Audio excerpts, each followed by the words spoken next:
Well, this is in office hours, so it's going to be very casual. But if anyone in the chat wants to ask any questions about how to advance in your career, we are happy to answer and share our experience. Might be a good idea if we go down the list and introduce ourselves just a little bit. Dusty, you want to go first? Just Are we gonna record this? it is currently recording, yes. Yeah, if I'm the first, I suppose I'll go first. Uh, yeah, Dusty Burwell. I currently work at Stripe. I've been at Stripe for almost 4 years now, which is an eternity in Silicon Valley years. Work remotely from Chicago, and yeah, so I am the engineering manager of our database clients team. So that's me in a nutshell.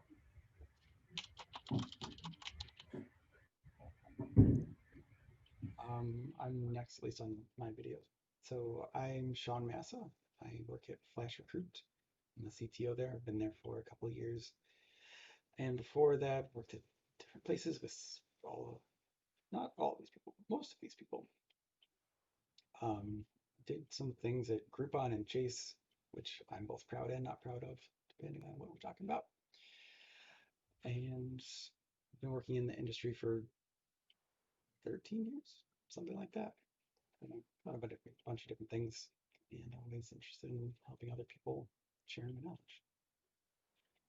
Adrian, you want to go? Yeah, I'm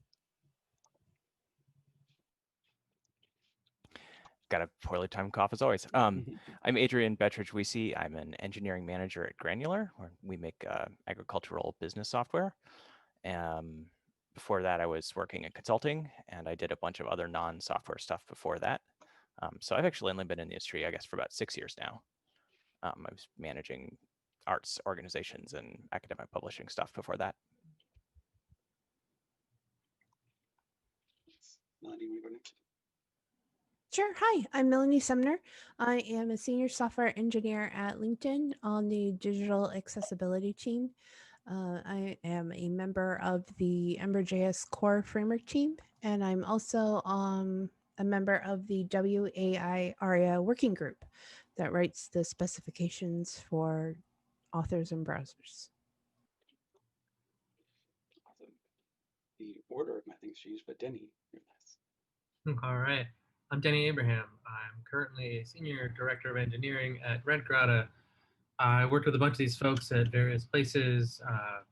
Started my career in consulting, then I worked at Groupon, and then I did the startup rodeo a couple times until I landed here. I've done a little bit of management and a lot of engineering. We'll see where that takes us. Is that what you call it, a startup rodeo?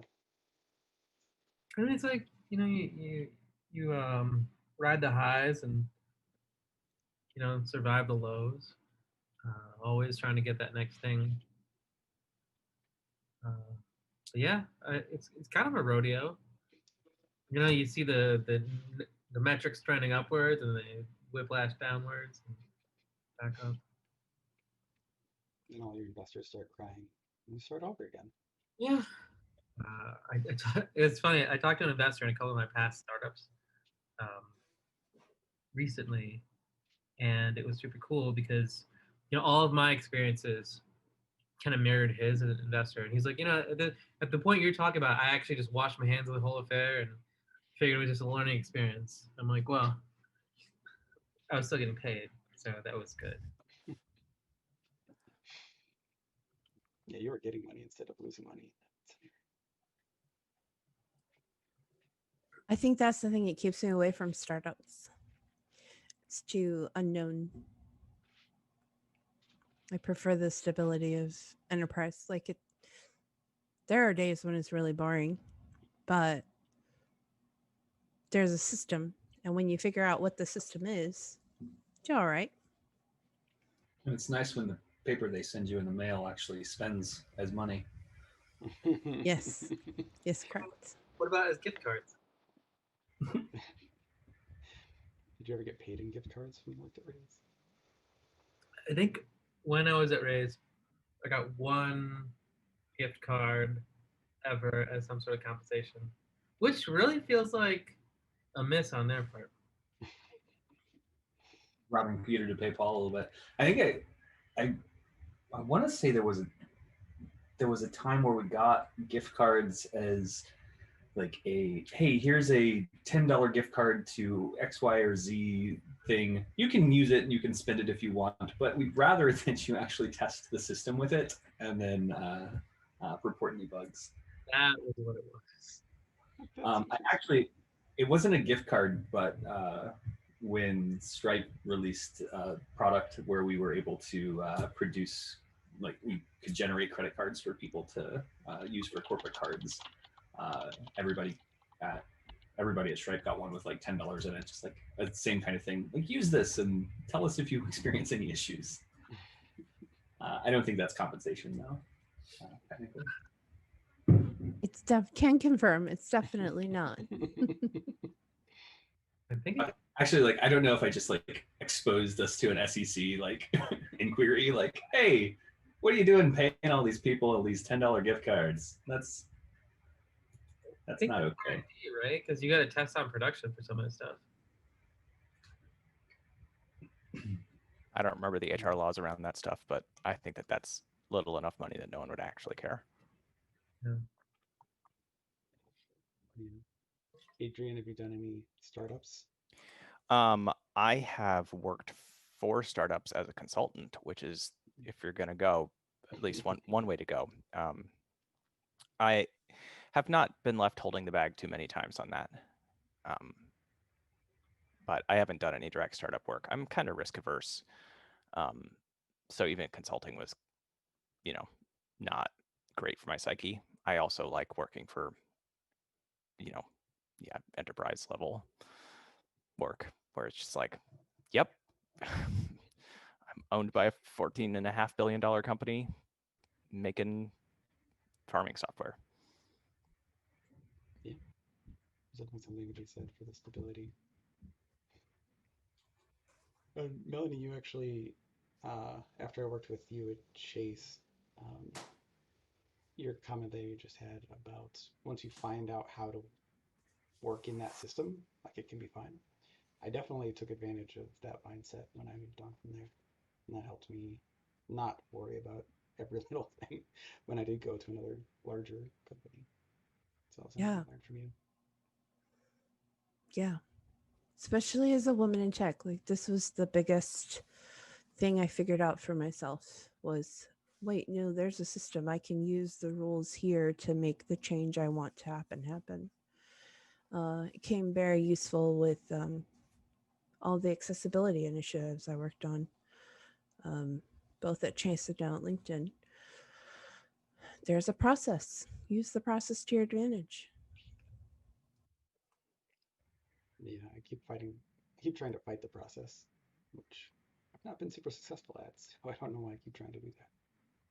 Doesn't usually work. Like, I even think in American politics right now, we're kind of discovering that, we have these deeply entrenched processes that keep the status quo. And we're trying to change that.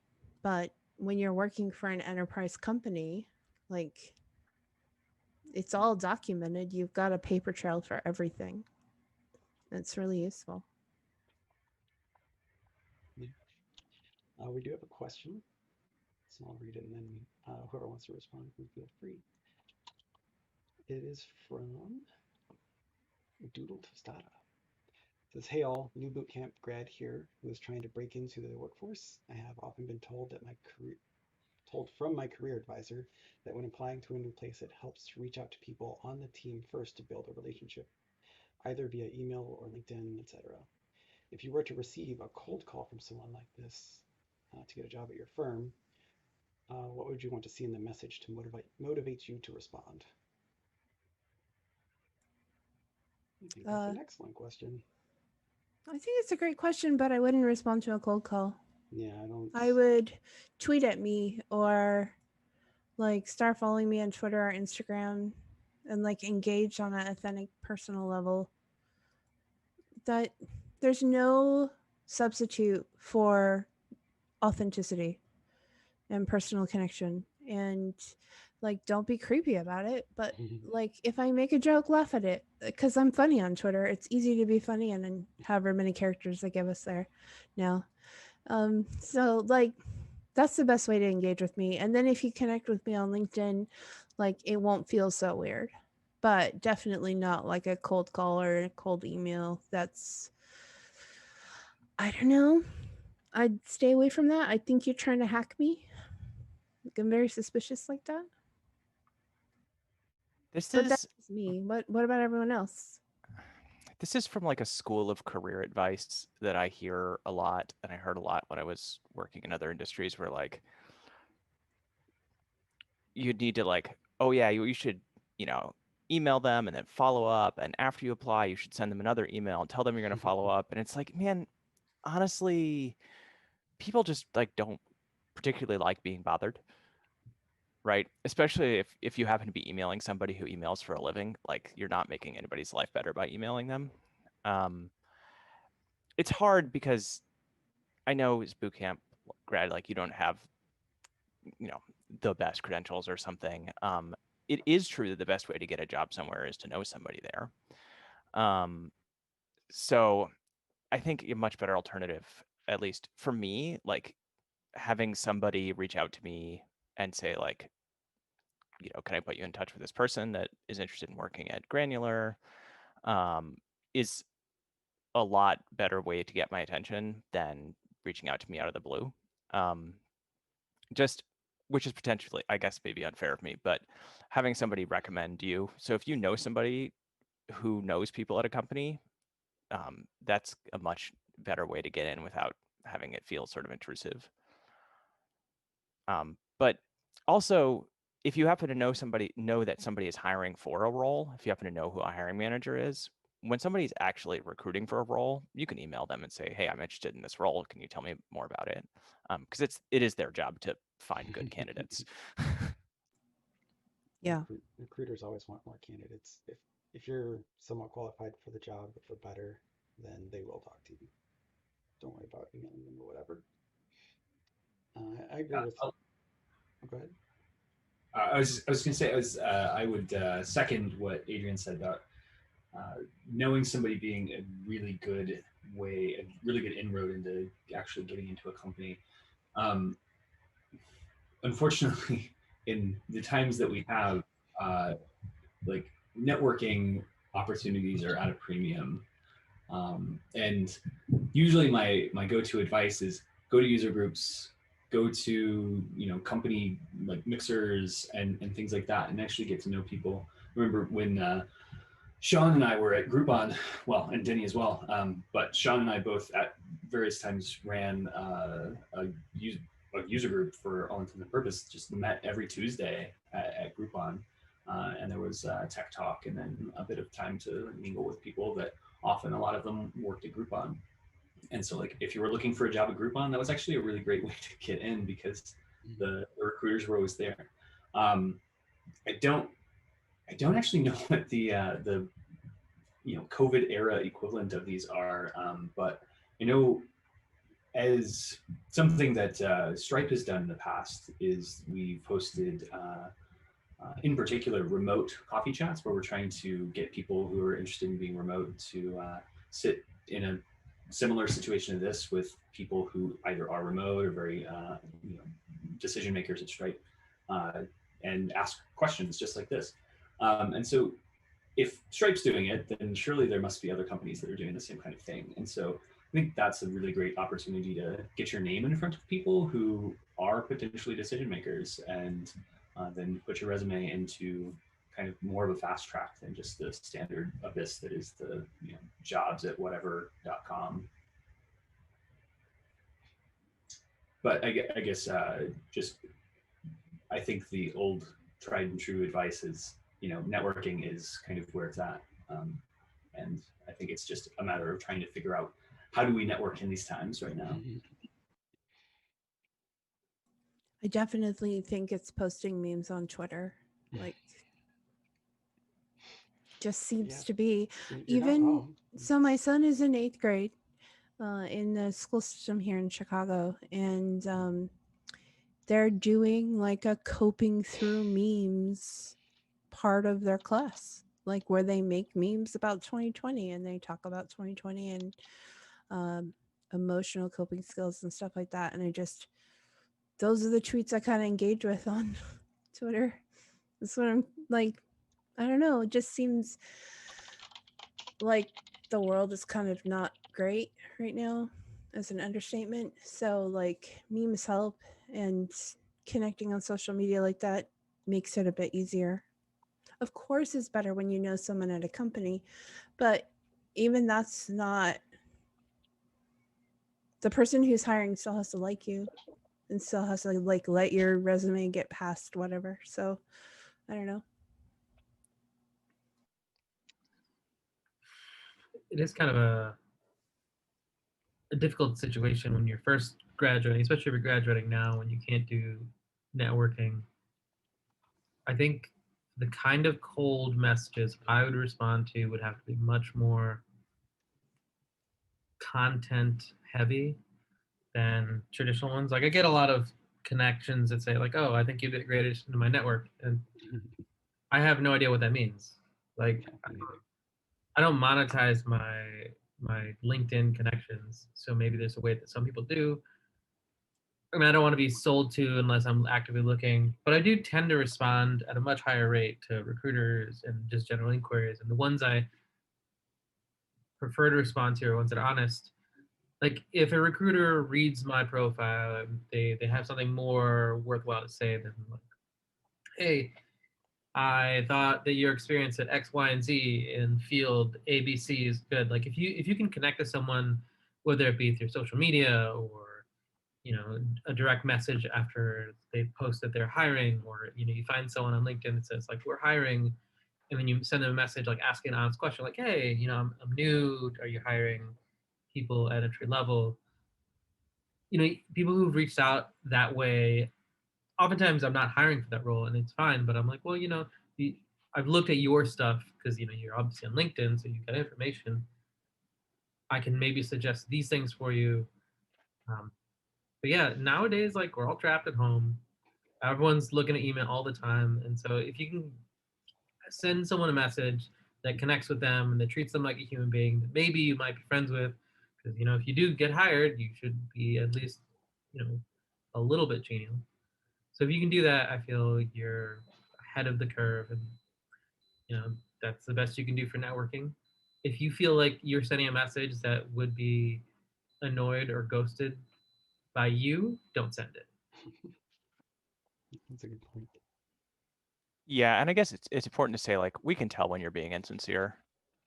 Like if you're just being a mercenary networker to just make connections, or just like you don't actually care about the person you're talking to, you just want what they can give you.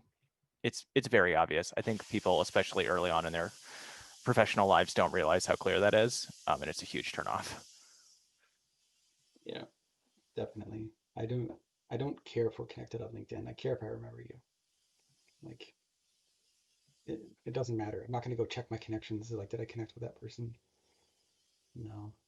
And if you're going to contact somebody who already works there, in my opinion, that's not going to help you get the job through networking. Like, you're not going to create a real connection with someone in just one interaction. It takes time, but you can get information that will help you get that job still.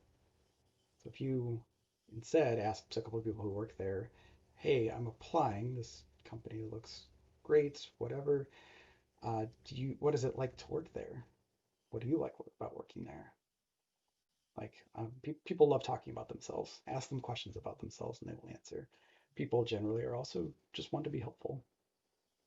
So if you can find a way to make it easy for them to do that, like asking them a question about themselves where they can answer it without like doing research or anything, then I'm probably more likely to respond. That's what I would respond to more often.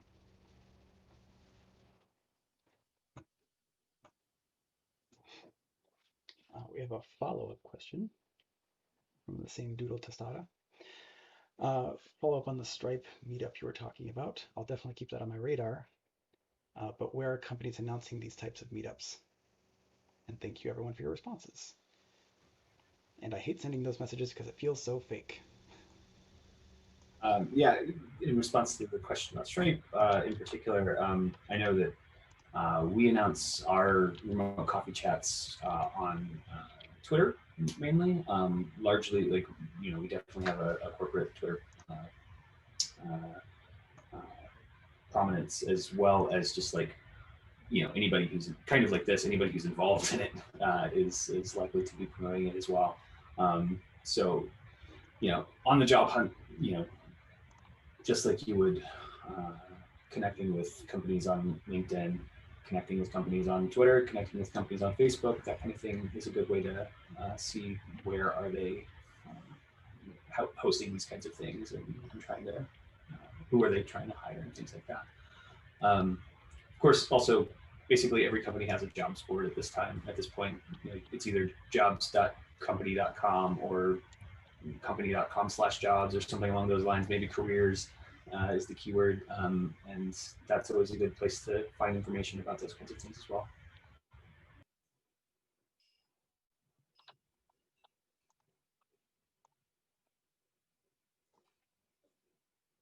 Yeah. Any other responses to where those get announced? Sometimes the community Slack will have like an events channel. So if you're in Chicago, there's a Chicago Tech Slack. It's open joining, I guess.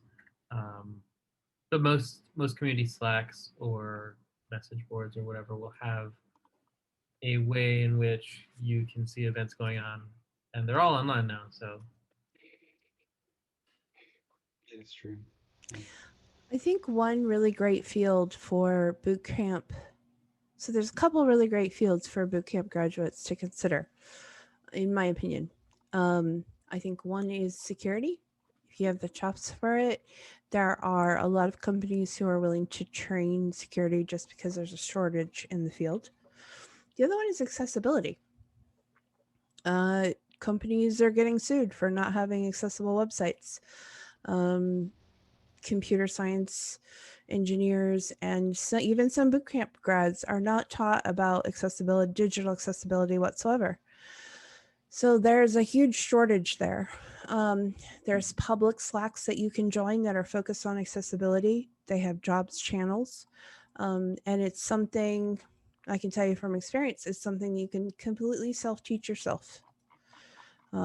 There's free accessibility software available. If you're on a Mac, you have VoiceOver with Safari. If you are on a Windows computer, you have, NVDA plus Firefox will be your best choice there. And it's not easy to learn, but learning semantic HTML and really getting plugged in with the community, the accessibility communities that exist, they need people. A lot of the jobs that I see that people are hiring for are for accessibility specialists.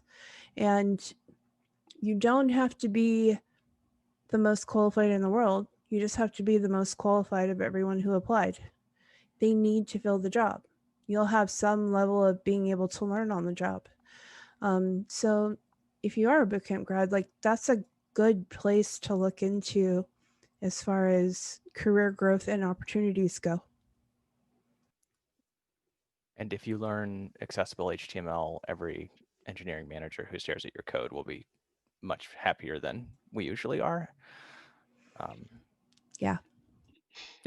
You're right. That's a great opportunity for careers, because like there are a lot of engineers who really aggressively don't want to learn it.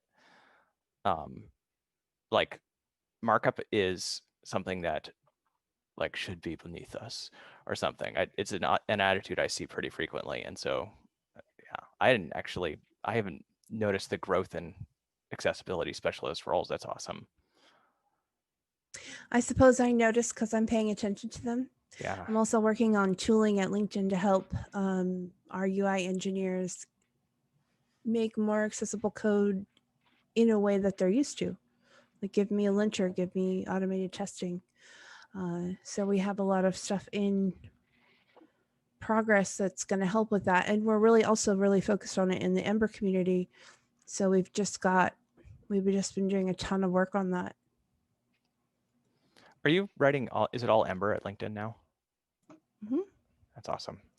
Yeah, Ember's backwards compatibility guarantee is really a win when you have the largest SPA in the world.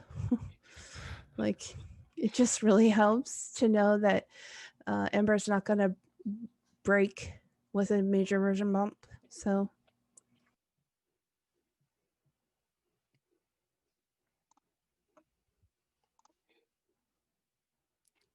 Great.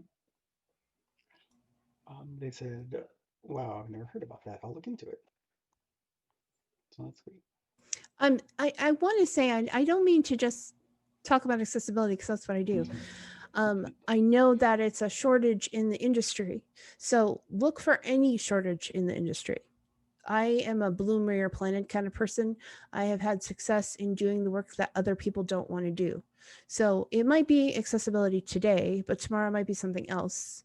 So just keep that in mind. Like, just look for the gaps, look for the work that people don't want to do, and see how you can become good at that. And maybe there's a opportunity for you there.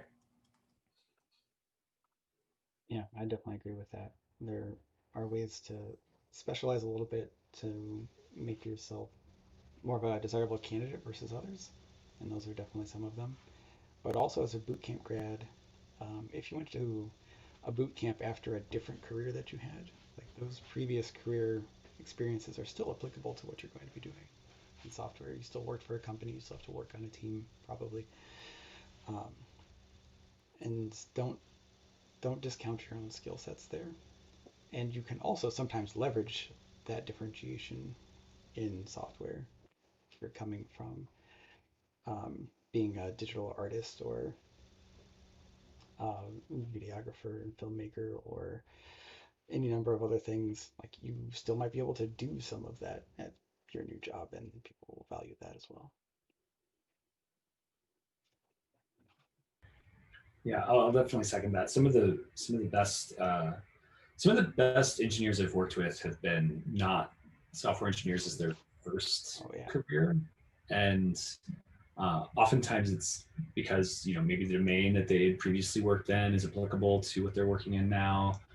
So like I've seen teachers make the transition and then work in educational software. They don't have to, obviously, but they also like bring a very specific user-centric focus that like is really hard to find in somebody who like just graduated from university, top of their class in computer science or something.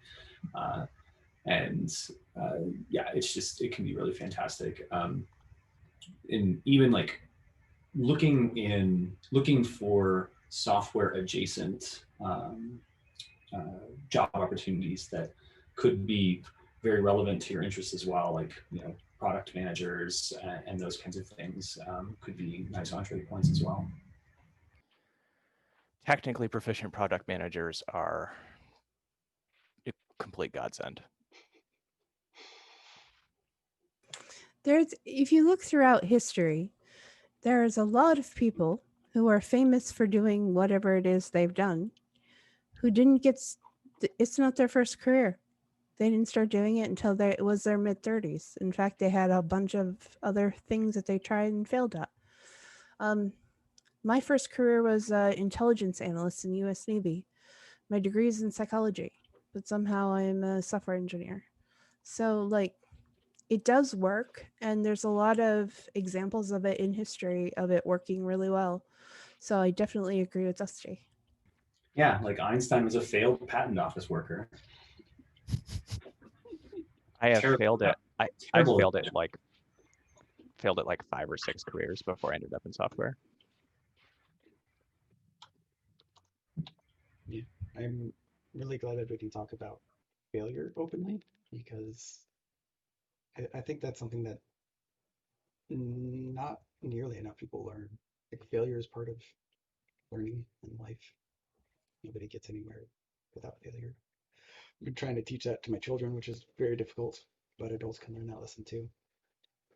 You're going to fail. I did not expect you to the very first time you ever tried to play the drums that it sounded anything like was going to be good. I expected you to fail. Try again. The same applies to all kinds of things. Oh, just think about the first time you ever played any video game. You Yeah. probably sucked at it. But as you kept playing the video game, as you kept moving through the levels, you got better and better. And then when you decided to play it on PC instead of console because PCs are better, you like had an easier time of it, you know? So Shots fired. Wow. Yeah. sorry. I mean, mouse and keyboard are better than first-person Yeah, I need shooters. my macro keys. Yeah. Here's a question. You want to read it? You want to read it, Okay. Sean? Go ahead. I would say so. It's Mr. Incredible. Okay, solid. I've been thinking about searching for a new job after working at my current company for the last 4 years. Are there any skills that may fall outside of a typical full stack developer job that would be worth spending time learning or refreshing on before starting this process? Algorithms, whiteboard problems, etc. If you have not been interviewing in 4 years, then the act of interviewing is itself a skill that you should brush up on. Like being in a room with somebody asking you questions for an hour is a profoundly weird and alien thing that you will get out of practice incredibly quickly. So even more so than like the content of what the interviews are, just get back in the mode of being able to listen to somebody's questions, parse them, take your time, and then answer them fully and honestly, without coming off like a weirdo. That one's pointed at me, or talking really, really fast, which is also pointed at me. Like that in and of itself, that's something to brush up on. I don't know about other technical things. Any thoughts? I mean, you could do the usual, right? There's the green practice your code before you interview. The code, like cracking the coding interview. I think it's bright green. It's on Amazon. It's pretty easy to find. I think getting back to an earlier question, if someone was going to cold call me or cold message me and ask me a question, I would be more inclined to help someone interview by like asking them the questions I'd ask somebody who wanted a job from me. Like, there is definitely an art and practice to it, and we are definitely out of practice in social interactions, especially with quarantine. Like, we just haven't been interacting with people as much as we used to. So it's definitely a skill set that we're going to have to spend extra time brushing up on before we interview. Our friend Trek gave me some good advice once. He said he does interviews for practice on a regular basis just so he can keep himself kind of up to date. That's a really nice way to think about it. Like, because when you then are interviewing to actually get a job, you're not anxiety ridden and full of worry and do really bad at interviews. I do really bad at interviews. I can't whiteboard to save my life. I get in front of a whiteboard and I forget my name. So I have to really lean on my public speaking, my GitHub profile, and all my commits, and the fact that I can actually write code when I'm not standing in front of a whiteboard. So takes a lot of practice for me just to get through an interview process, and that's definitely something that, like, I think we all could use extra practice with. Yeah, a not specifically technical thing to work on is talking about the projects that you've worked on in the last year or longer.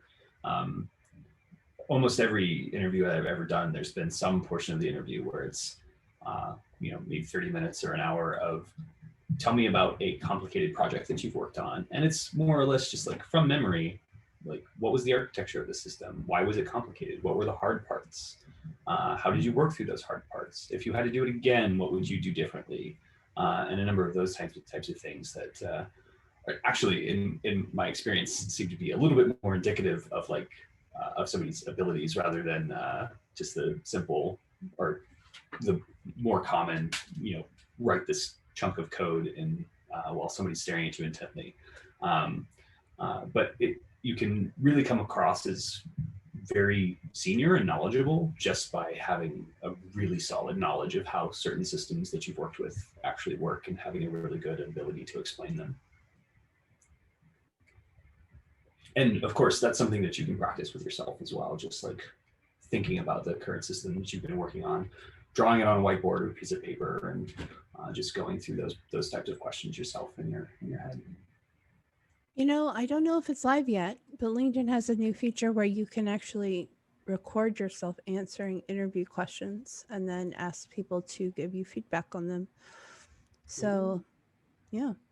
So if that's something that might be useful, might be worth looking into. I believe it's live. I might just have access because I'm an employee, but I believe it is live for everyone now. So make sure to check that out and see if that's helpful. So it's either live or breaking news. It's coming soon. Yeah. Oops. Sorry. If it's breaking news, I'm really sorry. Didn't do it on purpose. I've just seen it referenced a few times lately, so I'm hoping it's live for everyone. I wanted to call out that the book Melanie referenced is called Cracking the Coding Interview by Gail Lackman McDowell. Available on Amazon for $26.99. Wow, that is an expensive book, but I guess it's not terribly expensive in the scheme of things.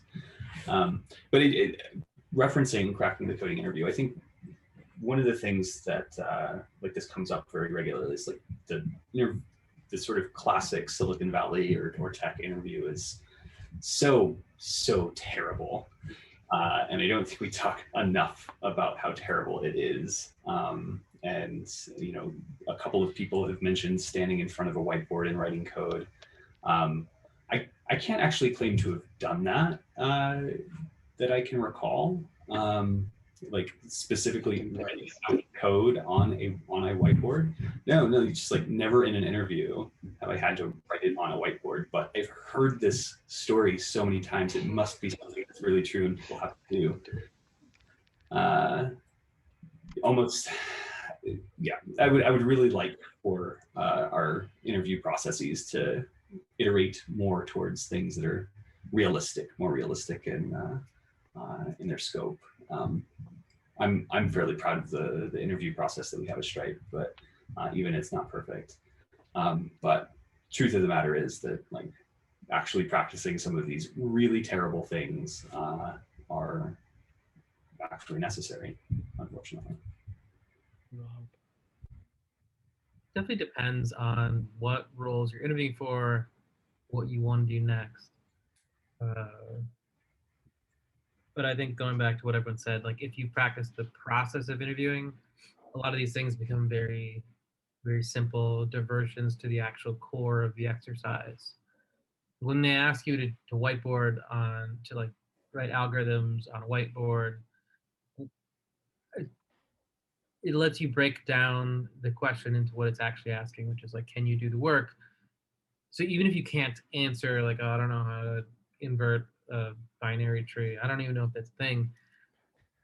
Like if you're decent at interviewing, if you're decent at working, you wind up with a toolbox where you can say like, I don't actually know how to do that. What do you want me to do? And then that brings up the discussion.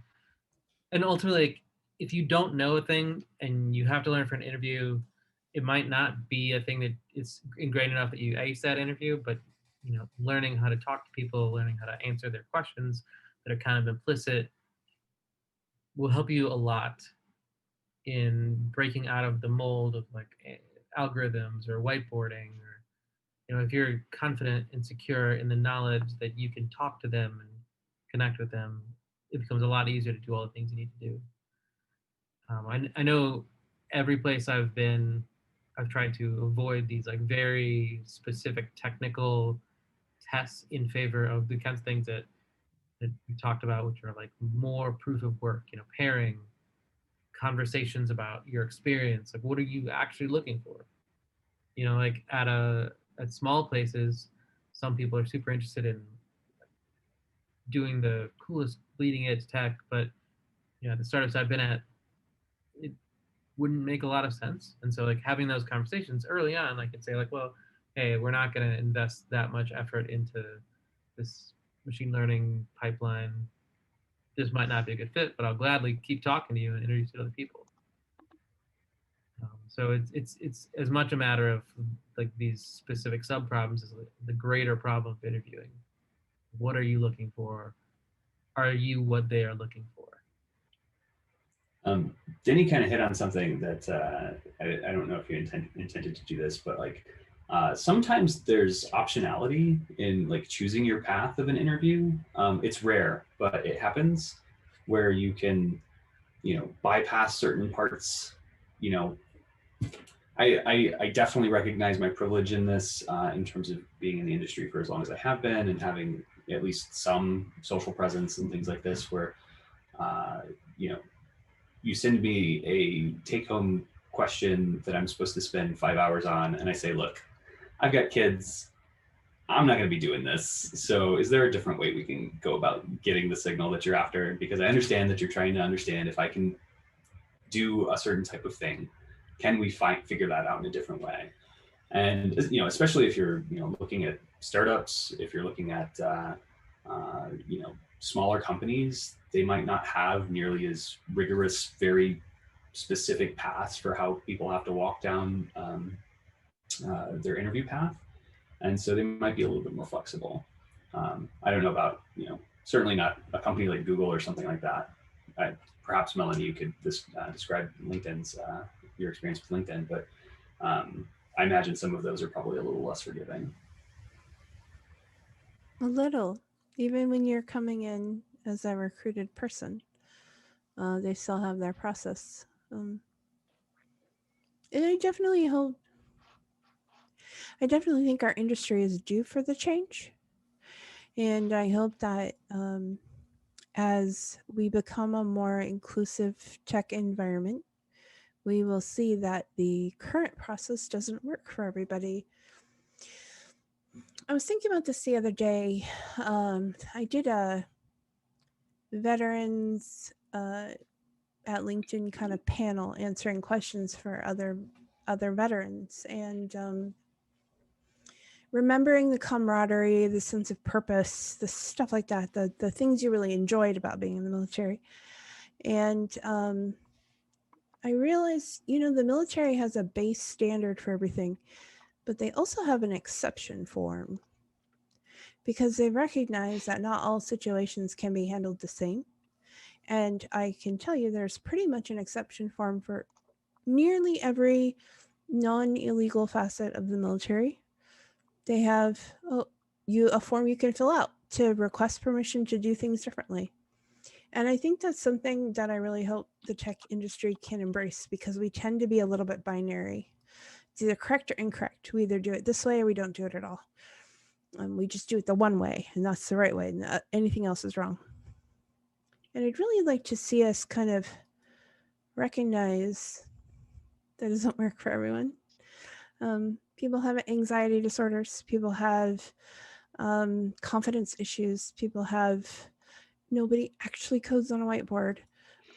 People are busy and should be paid for their time, and interviewing takes a lot of time. So there's improvements we could do there at the baseline, but there's also like an exception process that we could try to adopt to make it better, because I think we really miss out on talent when we don't.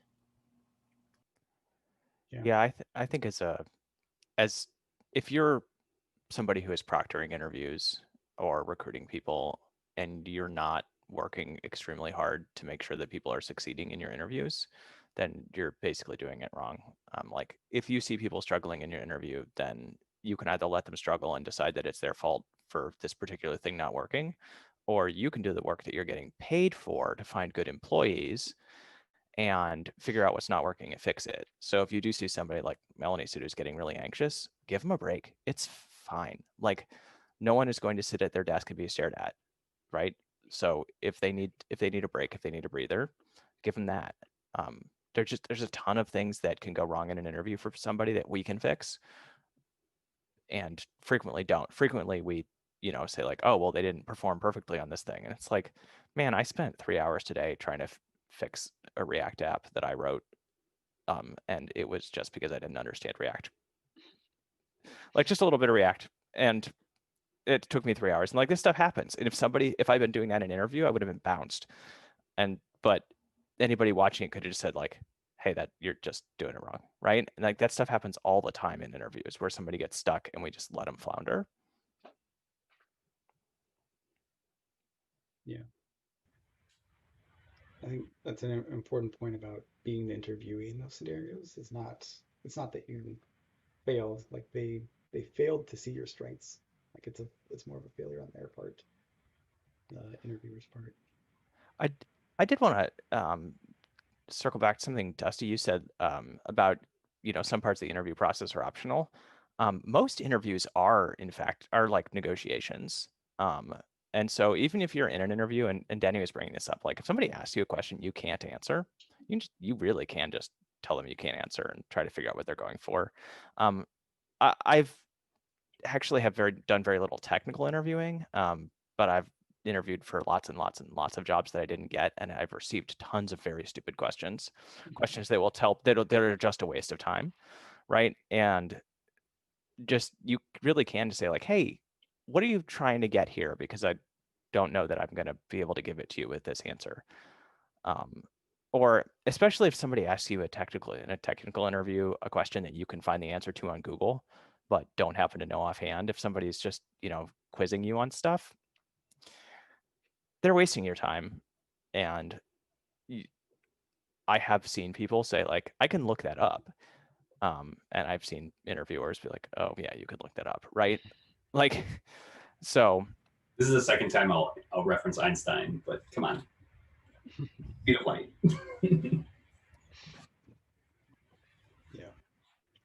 That's something we explicitly try to do in our interviews. There's actually a negotiation phase before the actual interview where we propose or we ask the candidate what they think their strengths are. We propose an interview based on the overlap of their strengths and our needs, and then they confirm it. And they could also suggest maybe we do something else. I'm not good at in-person coding in interviews. Maybe I can do a take-home problem instead. We say, great, switch out that module, and then we actually run the interview. And then even after that, like if someone bombs something, we talk about it. Like, well, that didn't go so great, but are you feeling okay? Would you like to try something else? This is the signal we're trying to get. Is there some other way for you to provide it? It's more of a back and forth and a discussion. And you can't, if you're trying to hire 100 people, it's a lot harder to do that one on every single one of them. But if you're hiring just a handful of people, then put forth the effort or find a middle ground. I think unfortunately, I think a few of us are very much talking from a perspective of like, what's the ideal interview look like? And unfortunately, I think most or a large portion of companies probably won't settle into that ideal.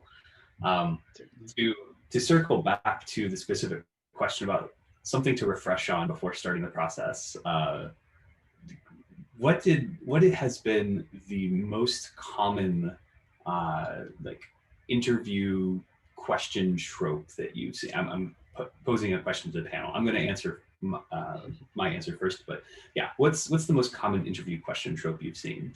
And my answer is the dynamic programming problem that is skinned in who knows how many ways, but more or less it boils down to, I've got a knapsack and I need to put 100 pounds worth of things into it. What are the things that I should put into it? And that is in my opinion, absolute worst question because it's not a question that you can solve a priori. You almost always have to have some knowledge of the fact that this is a dynamic programming problem. So in terms of a tangible thing to brush up on, dynamic programming, just real quick, how do I solve the knapsack problem and move on? I think that's cracking the coding interview covers a bunch of these like gotcha questions where you have to know how to answer the question, right? I've never actually read it, but I've browsed it. And it does.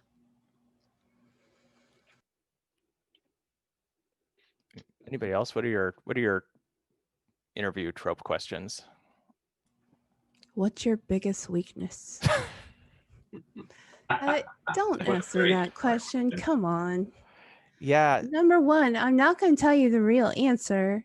it's brownies. Number two, I'm going to give you a bullshit answer. Like, my greatest weakness is that I treat everyone equally. Or my greatest weakness is that I won't stop working until I get to the heart of the problem. Like, I know what you want to hear, and I'm going to tell you that. That I'm not going to really tell you what my greatest weakness actually is. So don't ask me that. Yeah. Although if you're interviewing, definitely have an answer for that because someone's going to ask you. Yeah, I mean, just say brownies. Make it a funny answer, one that shows your personality, because the other ones just feel cringy. My greatest weakness is kryptonite. You know, just as long as we stay away from that, I'm good. infraspinatus. It's a muscle in my back that's perpetually. I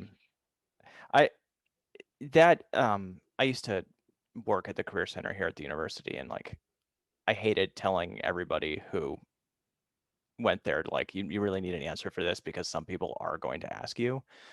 And the perfect "what's your greatest weakness" answer is something that is actually you bragging about yourself, but looks like a weakness.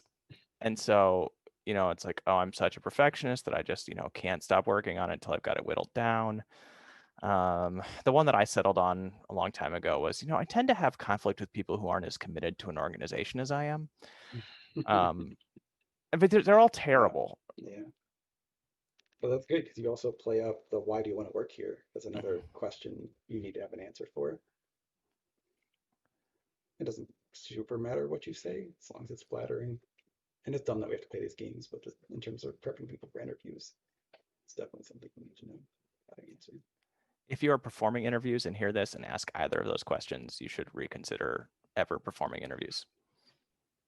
It's a terrible question to ask. Like, what question does it answer? Does it like? Right. Because at best, it tells you what they know how to schmooze. It sets this negative expectation. You're interviewing someone like, hey, tell me why I shouldn't like you. Like, no, why would I ever? I want to be your friend. Like, there's a direct power imbalance. I'm not going to cede any ground. Like, right. Yeah, I feel like a question like that speaks more about the interviewer, and so you have to like get through the ceremony of understanding like what acceptable answers are. You can make a joke, you can come up with like a fake weakness that's actually a strength. Yeah. You might not want to lie about it. Like you can still get a form of a weakness you actually have that you have worked past with some compensating. I mean, don't lie. Don't ever lie in an interview or on a resume. But when they ask you for your weakness, like if you've prepped that, if you've prepped a way to talk about a strength, talk about a weakness in a way that can in certain situations be a strength, then let's get to this point. All those answers are going to be strengths. Like no one's going to say like, well, I get kind of sleepy at my desk and I fall asleep a lot. Like number one, I'm see a doctor about that. Number two, like no, you're going to talk about your perfectionism, your drive that like makes you list all the mad scientist traits you have. How hungry you are. Yes. How you just can't get enough cereal. Just can't get enough snacks. The interview trope that I see, and that I'm luckily enough I don't see in the hiring that we do, but it's just all of the Google cargo culting, the like weird logic problems that don't tell me anything. I know a couple of people here that do ask these sort of logic questions. It's like the brain teasers are fun, but they're not predictive of anything. And so I don't know if somebody hits you with a logic problem in an interview that you don't happen to know the answer to and doesn't click for you intuitively. Like I'm not good at logic problems, especially not under stress. And so you can just tell them like, hey, I don't know. Right. Like, it's, if you get into that situation, it's probably better to pull the ripcord and just like fail fast rather than sit there and struggle on it for a while. Yeah. even if they hold it against you, you can move on and get like an extra other question in that you did have a good answer for or whatever. And then it's just interview practice. Yeah. Yeah. I definitely like, Dusty, I think you said earlier, like try writing out on a whiteboard or a piece of paper yourself, even just by yourself. Like practice your answers out loud, even if it's to yourself. Like out loud is way different than in your mind. It is not the same level of practice. Like figure out what your answers are to these questions. Figure out what your answers are to scenarios. Like when you're going to say, I don't know how to answer that question, think through how you actually want to say that in the moment. So when it comes, you actually can just regurgitate your practice instead of floundering or something. And don't just practice your words, practice your facial expressions. Because someone asked me a question, I'm deer in the headlights, and I'm like, oh, like swearing. Like that's much different than, oh, that's a really interesting question. I haven't really had to work with that, and I haven't really had to deal with that yet. So I'd probably just look it up. There's two very different, one is like they're not prepared. The other one is they have a good answer for me, and okay, let's find something else maybe. I think one question, like I'd like to see more questions about how do you estimate your work? How do you know when to ask someone on your team for help or to keep working on the question? Like how much time do you spend before you ask someone else for help? Because I don't want you to ask for help immediately, but I also don't want you to take a whole sprint, a whole 2 weeks or something, however long your sprints are, to struggle. There's a balance, right? And those are the kinds of things that will tell me if you're a team lead, how do you treat your team? What are your expectations? How do you manage up? How do you set expectations with your manager? Those are the kinds of things that will tell me whether or not somebody's going to be a good fit. Much more than maybe the code they produce. Like I'll probably look at their code before they get to talking to me. Right? So by the time they get to the actual in-person interview, there's a lot of other things I want to know to determine whether or not they're a good fit.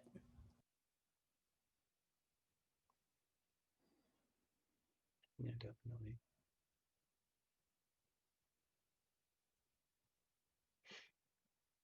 Do we want to? Mhm. Obviously, do we want to talk about salary negotiations? No, it's Why not? I totally considered bringing that up as a specific interviewing like thing to practice for interview. So perfect. Yes, let's go into it. Why not draw? If you have any specific questions about salary negotiations, by all means, I can give my we can start. Yeah. I can give my spiel from the dark side of working in HR. So like some facts to know about salary negotiations is that the person who says a number first is most like the final number is going to be closer to the number, whatever the first number that gets dropped is. That's called the anchor. So it's first thing to know, just in terms of, that's what the research shows of negotiations. The second thing to know is that once if you are negotiating salary once you have a job offer in hand, and this is where my advice kind of sucks, and it's going to illustrate how unfair things are. If you are a white guy, you pretty much can't fuck up the process in your salary negotiation. If you're not, you have less leniency, but it still, they have already made the emotional investment in you. So once the offer has come to you, you can aim pretty high, and most places are going to say, oh, well, we really can't afford that. We can afford X. It's very unlikely, not impossible, that someone will go from offering you a job to telling you that you can't have a job if you ask for too much money. Yeah. So I can tell you all the salary negotiation advice does not work for me. I have tried all of the tricks. I have learned all of the tricks. I will say do your research. That has worked for me. Knowing what the white men that do the same job as me get paid. Having men who are my allies who are willing to share their salaries with me has been very helpful. It is not helpful to have men in tech say, oh, you just have to negotiate I negotiated for 50,000 more and I got it. Like, okay. The most I've ever negotiated for was, number one, I knew my value and I knew what the men were getting paid. I asked for the same amount. They went down a bit, but like, I also just stuck to my guns.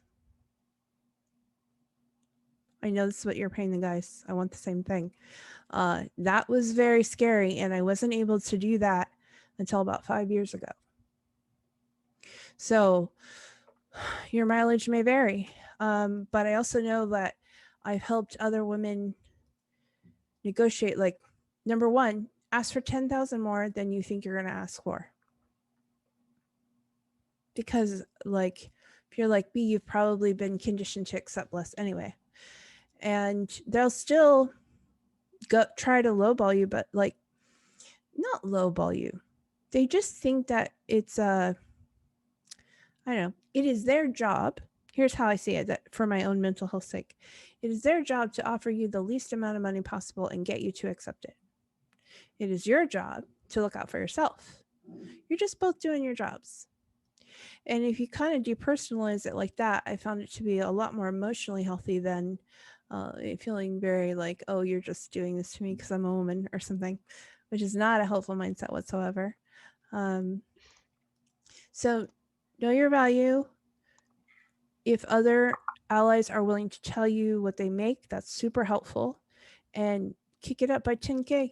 Even if like that scares you, do it because it's worth it. I found similar experiences. I definitely asked for more money in certain situations and gotten like a weird look, but in the end of the day, it worked.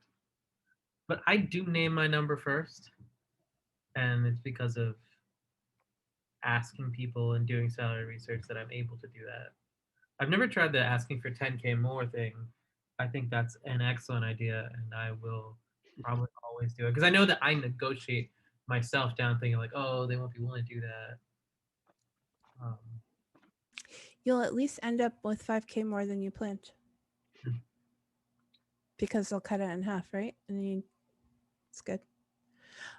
So I don't like to talk in absolute numbers, mostly because I think, obviously if we're talking about somebody who's going in with an initial offer of 50,000 and like 10,000 that's 20%. That's fantastic. Yeah. If we're talking about somebody, with 20 years of experience, asking for 10,000 more is like bonkers because they're probably making like 6 figures already. So I usually talk in terms of like always ask for at least a 10% more than they offer.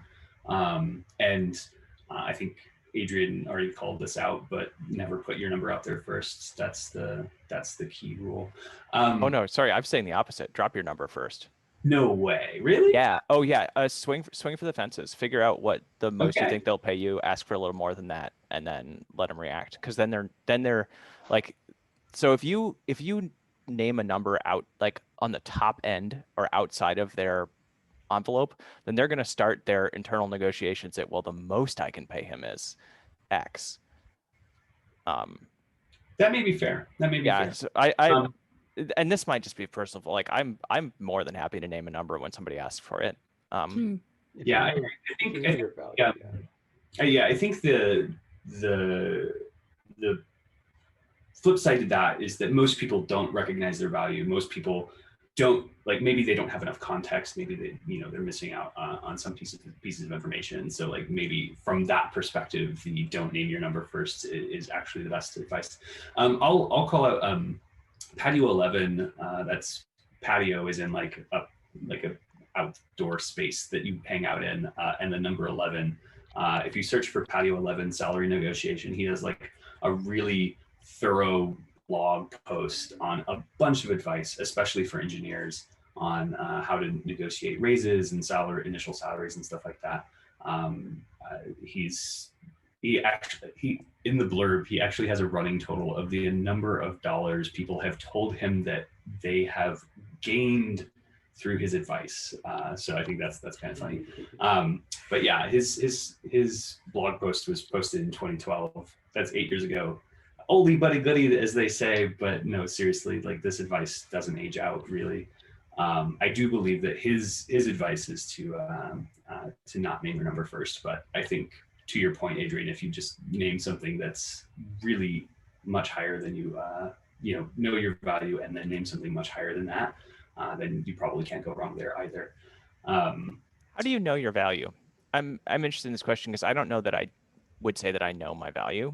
I just know that engineers get paid a lot, and so like It's like looking at comps when you're buying a house, right?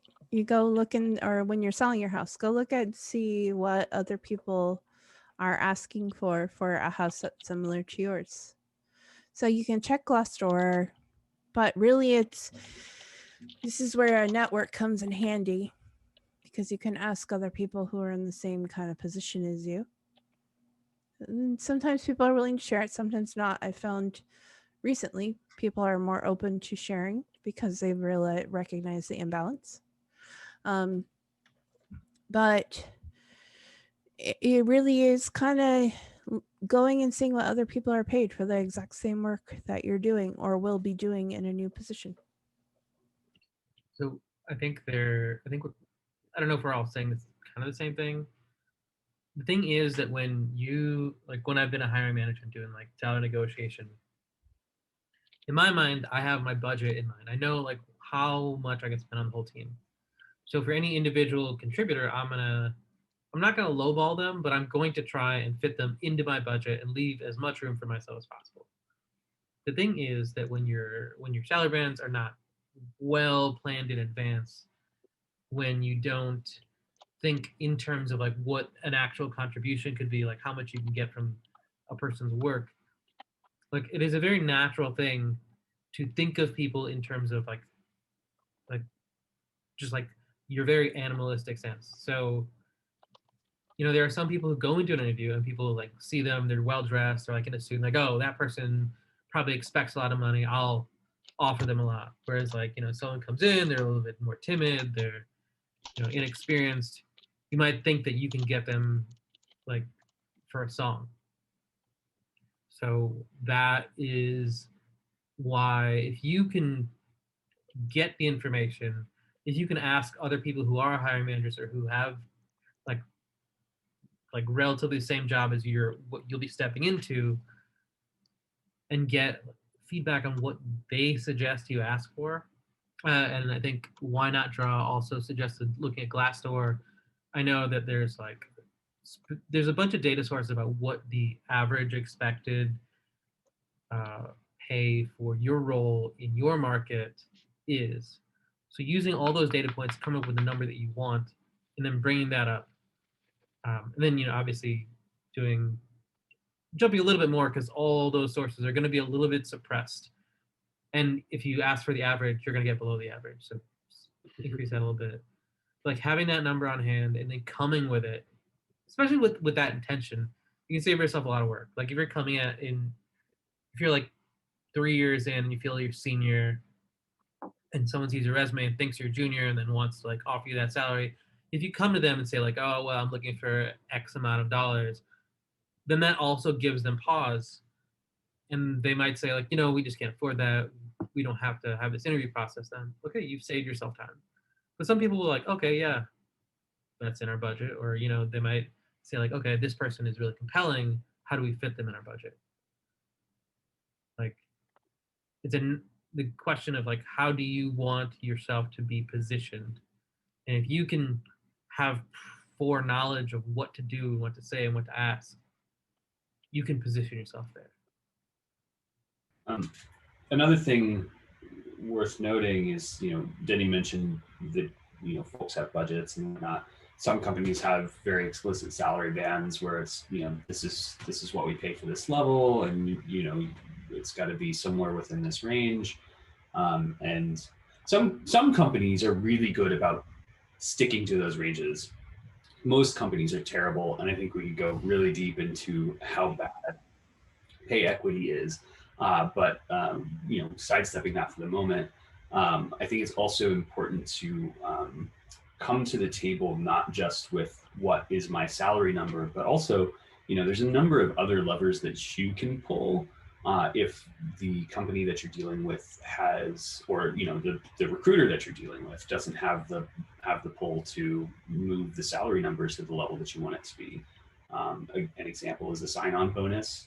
Another is amount of time off, because even if a company has a policy of for the first 3 years you get 2 weeks and then after that you get 3, like the HR department has the ability to tune those knobs if you really press on. And so if you really value your ability to have some time off, and you can get to the point where it's what, I can get a month of vacation time if I sacrifice 10 or 15 grand off my salary, then that could be really great. On the again, with the sign-on bonus, like some companies actually have like maybe they're really liquid right now, and so they're able to pay some sign-on bonuses, or spruce up the deal with some additional paper money in the form of stocks or RSUs or something like this. But there's always something that can budge if the salary can't budge, and vice versa. Like if a company is willing to offer you a really great sign-on bonus, but you would rather have you see yourself being there for a long term, then this sign-on bonus might not be the right option for you. And so if you can get them to budge some of that sign-on bonus into the salary, that's definitely an option. So just look for all of the knobs you Yeah, can tune. and like physical stuff frequently comes out of a different budget. So if they can't throw a giant, check at you, this is especially applicable if you're working for, like, say, educational institutions or somewhere where you're going to have your own office, which I would love to have an office again someday. Like, do you want a really nice desk? Do you want 5 monitors? These things all come out of different budgets, and so you can tend to tap into those. Like, you can easily get $1,000 chair when you start working at a company, that you could never get when you were actually an employee there sitting in the $100 chair. So Yeah, that's definitely true. I think you should also don't fixate too much on the salary number unless that's absolutely the most important thing to you. If you're getting enough salary where you can pay your bills and then your situation is relatively stable, there are more important things that add more total value to what you can leverage, which could be RSUs, but it could also be if you have to commute to this place versus a different place, and that means you have to buy a car and get car insurance or pay $400 a month to take the train there or whatever it is, those things add up. What do their health insurance plans look like? How much is that going to cost? Because those differ sometimes by a lot, especially if you have dependents. So definitely find a spreadsheet or make one yourself of what those different values are and how they add up, what limits you have, what your budgets are for the various things that you need to have in place. And then you can see oh, I definitely need at least this much. Otherwise, my personal finances don't work out anyway. So there is still an importance of the salary number. But then above that, if I get some extra in RSUs or a sign-on bonus, it's guaranteed to be there next year, or I don't have to commute there versus some other place. Those things can really significantly add together.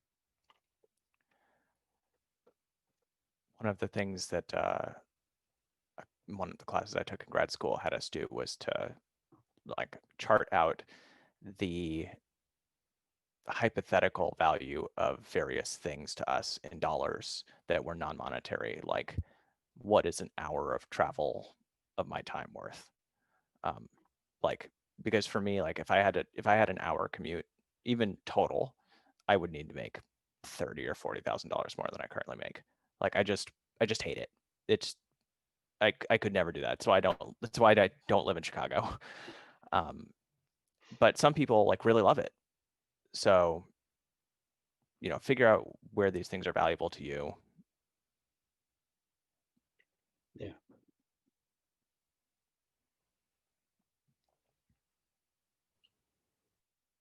Anything else related to salary negotiations?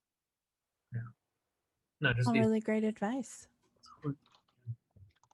There is a spreadsheet I've used in the past for the non-monetary. I'll post that. I think company called Refactor wrote it. It's just like including salary, but it also includes like a bunch of stuff.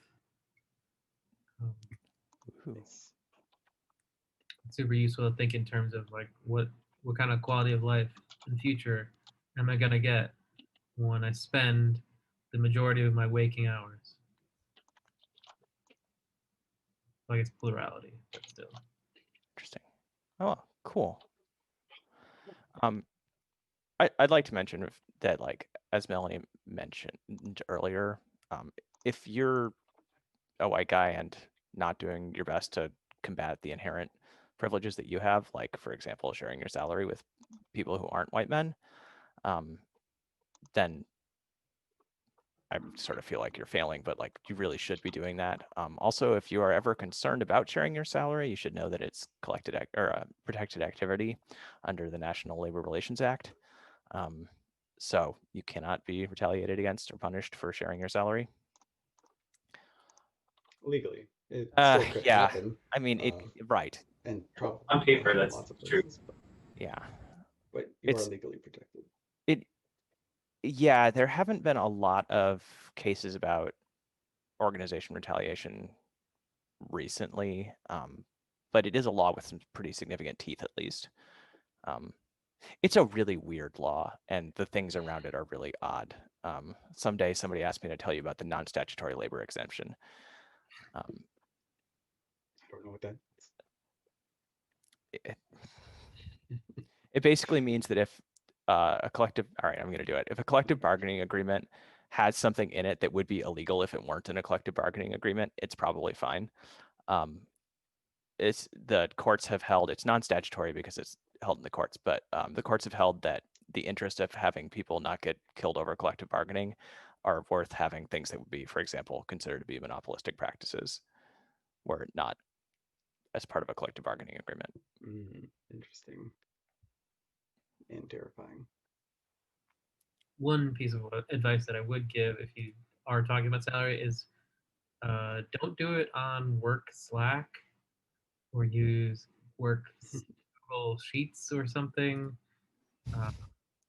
You can't get fired for it, but you might get let go for unrelated reasons. Definitely unrelated. Yeah, in terms of like career advancement, it is good to remember that if you're using company technologies, you're probably under the company panopticon. Mm-hmm. Yeah, definitely. If you're on the company VPN, they know everything you're doing on the internet. Also true. We should also mention it comes up once in a while. I don't know if it's actually an annual thing, but there have been efforts called Talk Pay, where just a lot of people in a lot of industries just share their compensation history, which is great. So you can look up any examples of those from the past and usually get pretty decent insight into what it's like to get paid, what job, and what location. I also wondered, like, what if we look at this right now? Glassdoor, I'll show this on the screen too. For a senior software engineer in Chicago, which is something that most of us will at least be more familiar with, it says the average base pay, which is salary only, is $96,000 per year for a senior software engineer. What? Does that match your experience or no? That's pretty far below what we pay senior software engineers down here in Champaign, at least at my company. Yeah, it seems low. Like the term senior, unfortunately, can apply very early in your career and very late in your career. So I'm sure that muddles with it, but it does seem low. Is it like historic, or is it part of the broader Chicago area, or is it not actually based on Chicago data and Sure. down? Don't know. But It also might Glassdoor was include mentioned. university employee salaries, which will often match public in title, but they pay much, much lower than the private sector. Yeah, that's a good point too. It's weird. They list a very high confidence in this estimate. Oh, I think this is user reported mostly. So I don't know.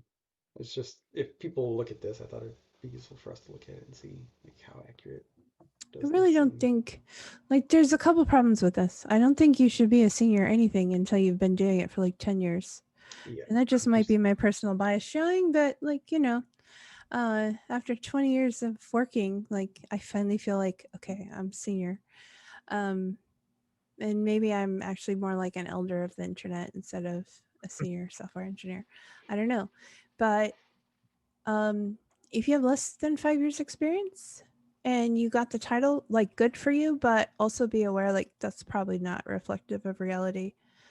I think what I've seen for senior software engineers in Chicago, more like 135, 125, 135.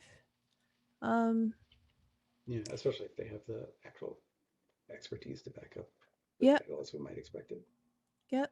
And that's what I kind of expect for Chicago, but I'd expect you to, like, actually be a senior software engineer and conduct yourself accordingly. I'm curious what the average actual tenure of somebody who has a senior software engineer title is, because my gut feeling is it's about like 3 years is when people start getting senior software engineer titles, maybe 5. 5 for sure. I've seen it at 3, which seems kind of ridiculous. I just don't think that you can, again, if you've managed to land it, good for you. I'm happy for you and I wish you all the best. But I don't think you've had enough time in service, so to speak, to actually see all of the situations that would help you become the senior software engineer you're eventually going to be. There's just things that take time to experience. There's just things that you won't have to deal with until you've been doing this for a bit longer. There's weird browser quirks and there's weird, like, getting to know the specifications.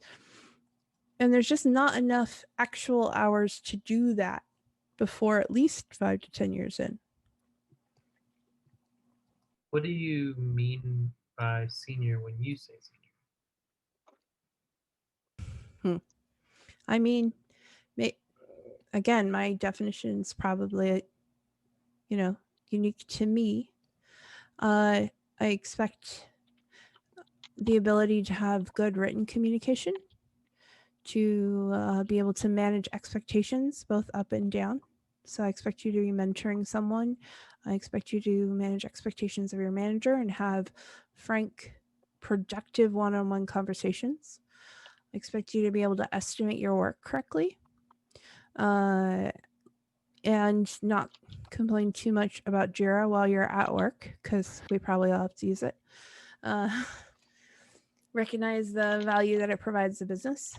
The in Jap- in Jap- in Japan, there is this concept of being an apprentice, where you do exactly what you're told and you learn how to do the thing over and over and over again, and then you move kind of into this middle bit where you're given a bit more freedom and you're allowed to do things on your own, uh, and maybe start questioning, why are things done this way?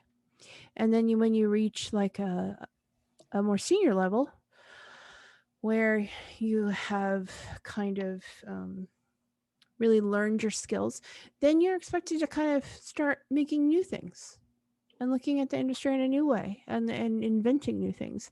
And that's kind of how I see what my expectations are for senior software engineers. I expect consistency and quality, but I also expect that, like, this is a time where you start to evolve who you are as an engineer and how does the process work as an engineer, because you've been around the mountain enough times to see that everything old is new again. Everything comes back around. We try the same things out over and over, hoping that they'll work. And you start to really contribute some new solutions because you've had the time and experience to know what works and what doesn't.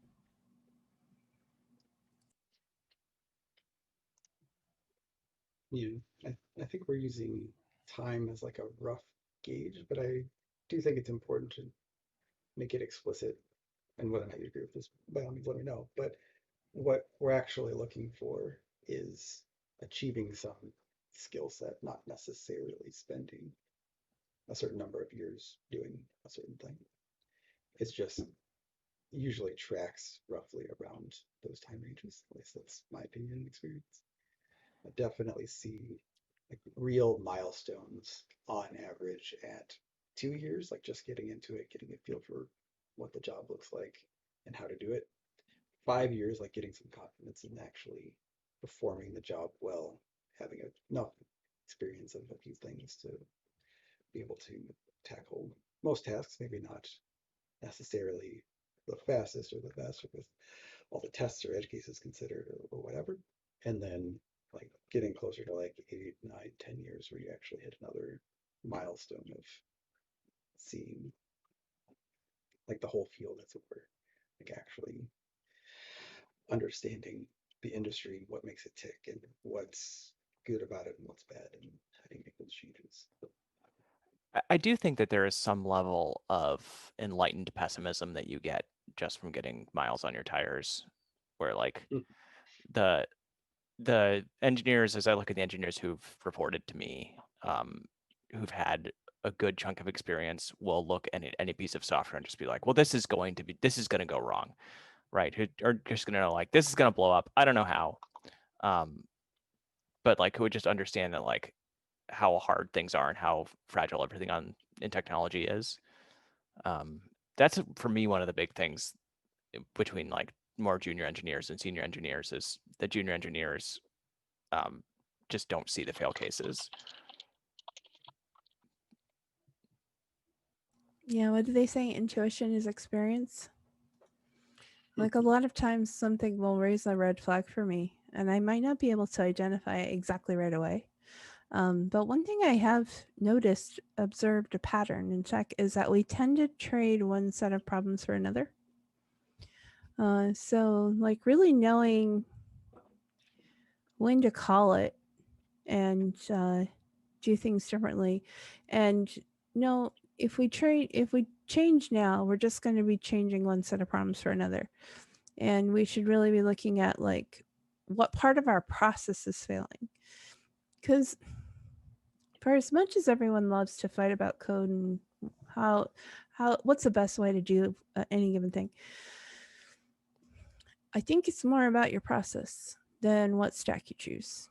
Some stacks go better together than others, and I might be saying something a little controversial, so feel free to disagree with me. But I really think it's more about process and ensuring that you have a solid process that will help you make good decisions along the way. Like, how do you handle your tech debt? How do you handle it when a feature really shouldn't ship because it's really not ready, but the salespeople have already promised it to a client? What's that process look like? Because that's where the messes get made, and that's where you'll have someone come in and like, oh, we need to rewrite all this code. Like, no, we need to spend some time cleaning up after ourselves. I don't know. What do you guys think about that? Granular has introduced to me the concept of minimal viable bureaucracy.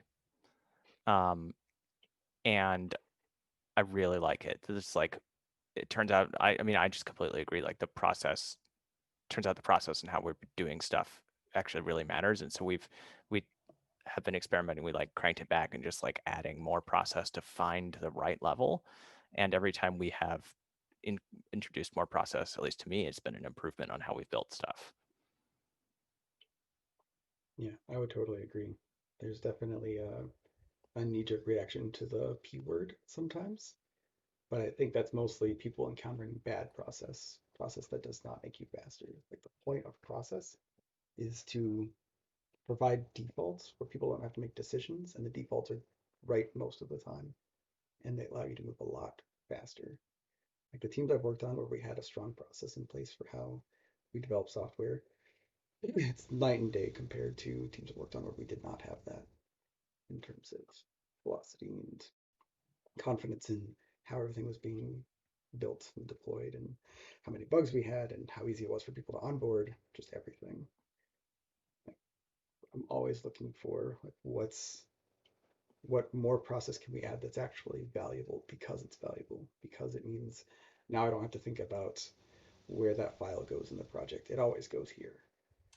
I don't have to think about what do we do when, as Melanie said, like the salesperson promised something and it's not done yet.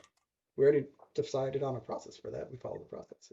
There's no angst, there's no discussion necessary. Not that you can't ever deviate from it. There's always going to be time for exceptions, but then exceptions are when you have the discussions, not every time it comes up. Yes, exactly.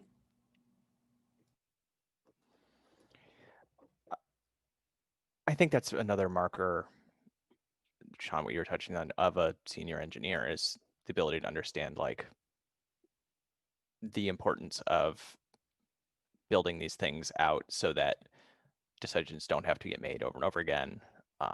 And also for like, finding the tools that work for the majority of situations, right? Versus like either picking a tool every time or picking a tool or not picking a tool because nothing is perfect for all use cases, are both really easy traps to fall into.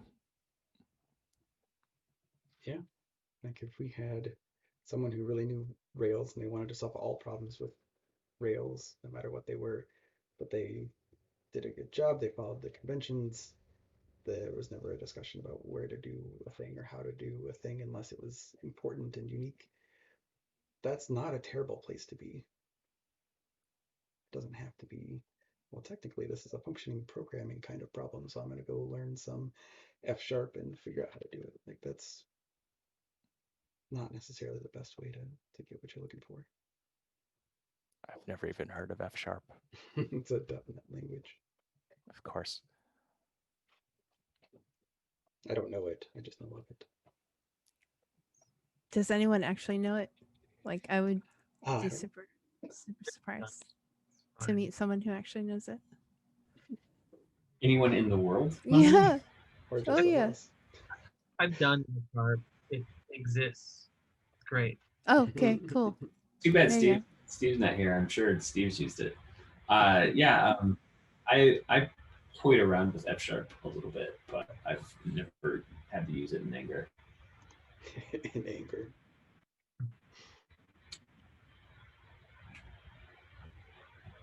Great.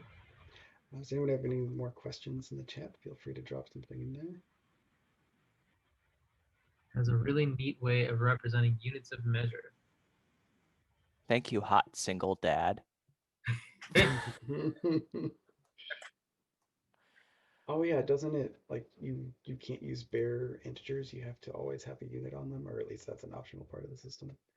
So if you say something like 1 cup plus 1 teaspoon, the result will be, I don't know how it chooses the final result, but it would combine them as like units and then get the output back out. That That sounds sounds- useful. Yeah, working in ag where units of measure are a nightmare. That sounds great. Yeah, let me tell you about internationalizing units of measure. No, don't do No. that.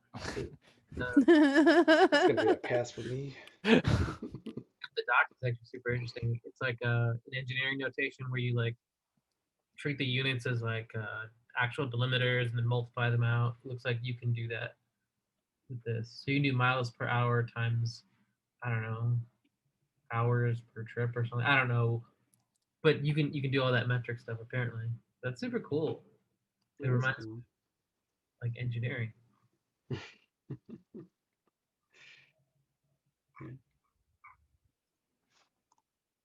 Okay, so my apologies to F sharp.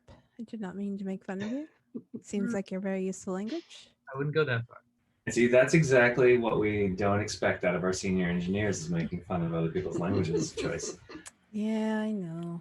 All right, Sorry. But Here- it's always here's- But okay to hey, we fail all make and learn. mistakes. Here's Right? here's my programming language hot take. I believe that Python is just worse JavaScript.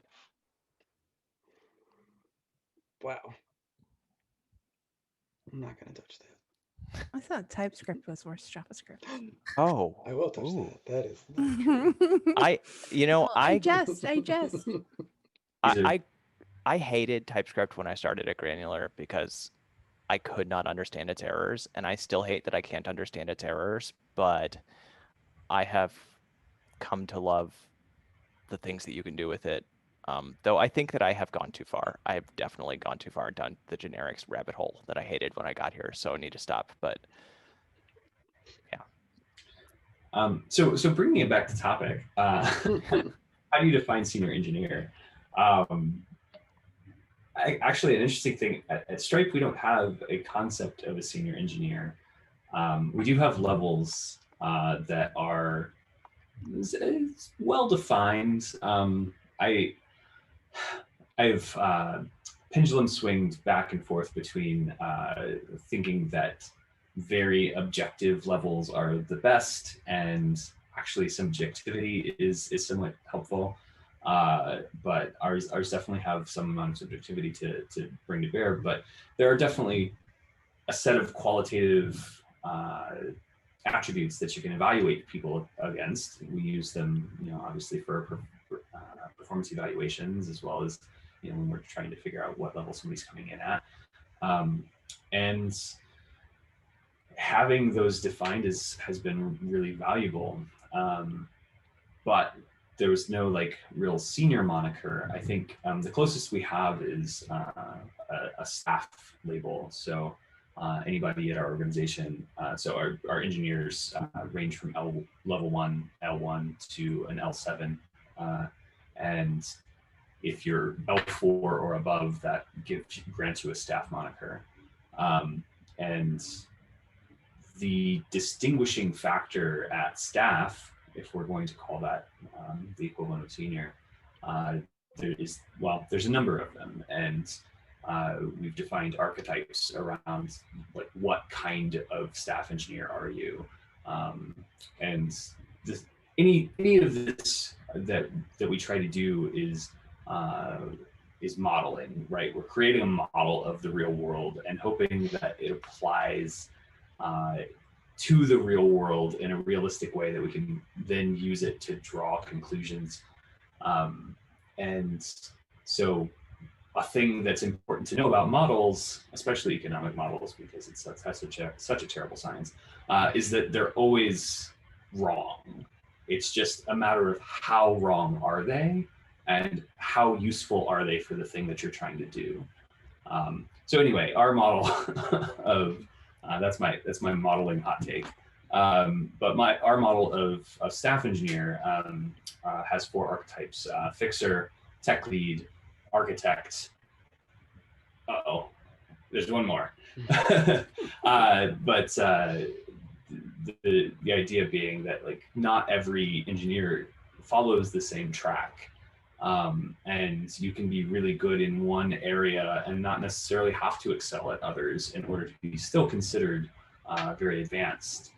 And I think a lot of the skill sets and sort of things that I admire in more senior engineers are well encompassed in what we call our tech lead role, and are actually things that historically I've undervalued from the architect and fixer roles. In particular, just the people skills elements and being able to lead projects with a group of folks and kind of take on this mantle that's somewhere in between an engineer and a manager.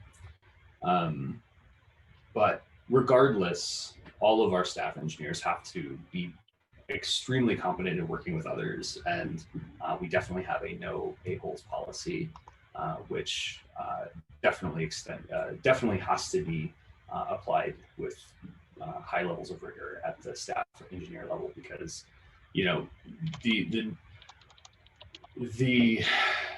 we, for better or worse, have no public levels at Stripe. The only public thing that you can see is whether or not somebody is stamped with staff.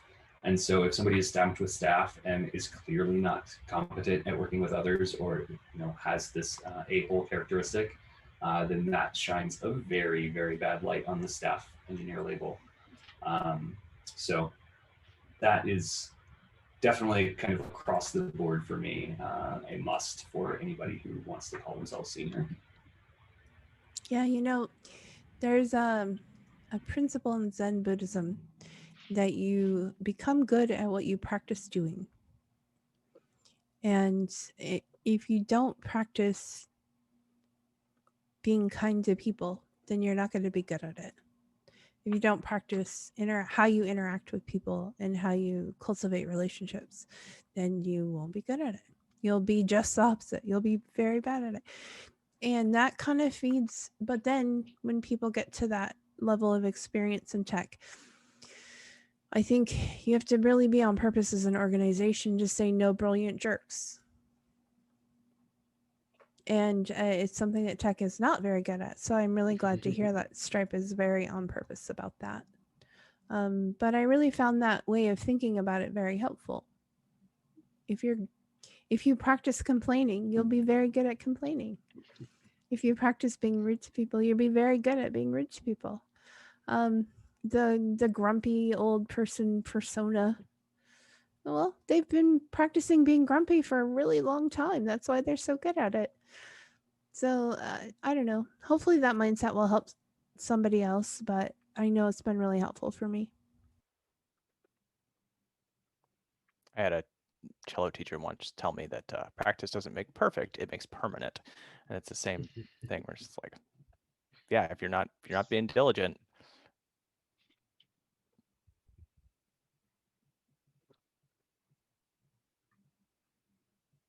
At Granular, we have 4 levels of engineer, technically 5. So we have software engineers, senior software engineers, staff software engineers, principal software engineers, and technically distinguished software engineers. But I think we're just reserving that title in case we accidentally have to hire somebody who, invented a kernel or something like. But Or food. what was that? Software or food. Grain, get it? Kernel? Yeah, very good. But it's interesting. We actually have a separate architect role that's not a software engineer role. Like architect is a different role, which I mean they are software engineers, but I really like hearing these different classification systems. And within each of software engineer and senior software engineer, there are 2 levels. So you could be software engineer 1, 2. I would argue that the term senior engineer is overloaded and its primary use is to retain people in lieu of salary change. I think in other industries, senior has a lot more meaning. I think we talked a little bit about apprenticeships. I think you would gain a senior title when a certain level of responsibility was acceptably placed on you. Like you could lead a project and the people in charge would accept the results of that project and it would be due diligence. I've noticed that some people get senior engineer titles immediately, right out of college. Like maybe they have a master's or something, but that doesn't mean that they can function competently alongside other senior engineers that recognize their experience and their ability to be responsible and accountable. Moreover, like if you think about staff engineers, historically, they were a staff engineer because they had a staff. Like titles we're talking about very broadly across the industry. I think in the way that it sounds like you talked about Stripe doing it, I've heard other companies do it. Like, you actually pay attention to the specific milestones people have and you grow them in the way they ask to be grown. You grow them, your business can be improved and take advantage of. But I think the trouble with, senior engineer salaries and salaries of any level are that they're very broad and in some markets driven by real estate. Not to say it's meaningless to have a senior title in terms of comp, but when you look at stuff like the Bureau, the Department of Labor statistics for these salaries, they're way lower than what we expect because some people have senior titles. Like the public salaries of senior engineers are often like H-1Bs, so you wind up with like those suppressed salaries. I think as engineers, as people in software, it is important that we define what we think senior engineers are and hold other people to that standard so they can, if we wind the conversation all the way back, so that they can then have a good understanding of what they can be paid. Because it is another lever you can use to like differentiate salary. Like with marginalized classes of people, like they come to a place and they're like, oh, I can definitely function as a, you know, intermediate level engineer. Um, and so they ask for that salary, but it turns out at that organization, the salary might be like what their expectations align with in terms of responsibility and role or senior engineer, and they could be paid a whole lot more.